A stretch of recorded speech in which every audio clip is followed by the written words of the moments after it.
You probably already noticed, but in case you haven't, mass warrantless surveillance is totally out of control, and it keeps getting worse and worse and worse and worse. Okay, so Nullification News Report number 1. The Washington Times reports that an updated FBI rulebook confirms what we knew all along, that the Bureau is collaborating illegally with the CIA and NSA to conduct mass warrantless surveillance of Americans.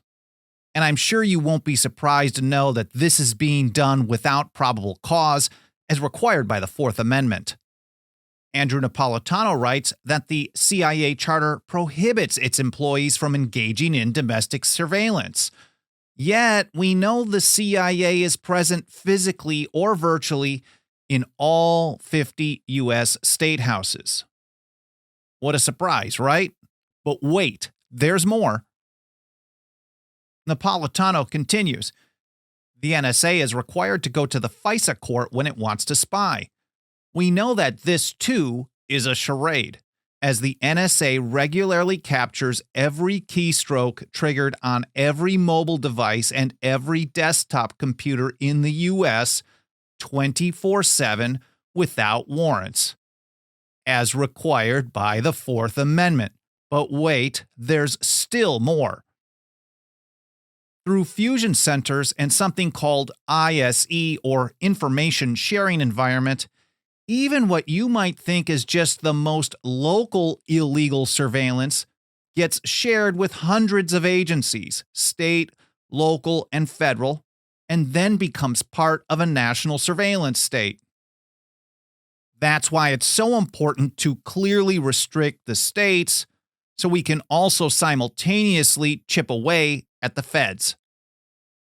This week, a North Dakota Senate committee passed SCR 4006 to elevate the privacy of a person's electronic communications and data to the same level as persons, houses, papers, and possessions. Unfortunately, the full Senate rejected it. A similar measure, SJR 1, was also filed in Oklahoma. In Minnesota, SF 129 would ban facial recognition surveillance, and New York S 1609 would ban police from using any biometric surveillance system, including facial recognition. Mississippi HB 376 and Oklahoma SB 37 would require a warrant for the use of cell site simulators, and South Carolina H 3389 would ban state and local government from even owning them, and if they already do, they got to get rid of them. These are devices that governments use to spoof cell towers and collect data and location information on everyone within the range of the tower. The founders considered things like this an illegal general warrant, and in James Otis Jr.'s great 1761 speech against the writs of assistance, he railed against general warrants and said the only legal ones were special warrants to search houses or places specially named.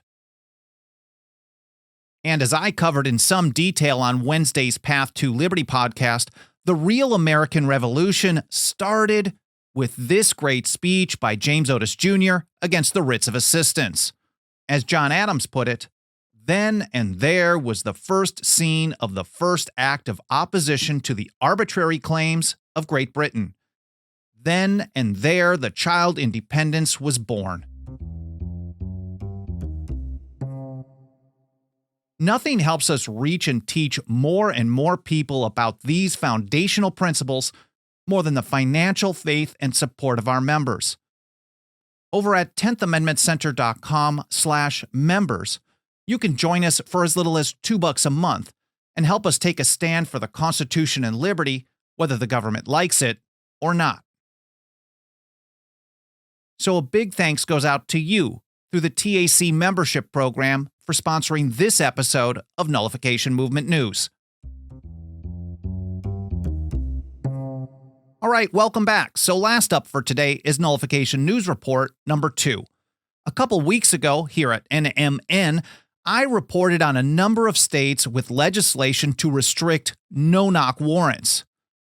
These run totally counter to knock and announce, which was the common law standard for centuries.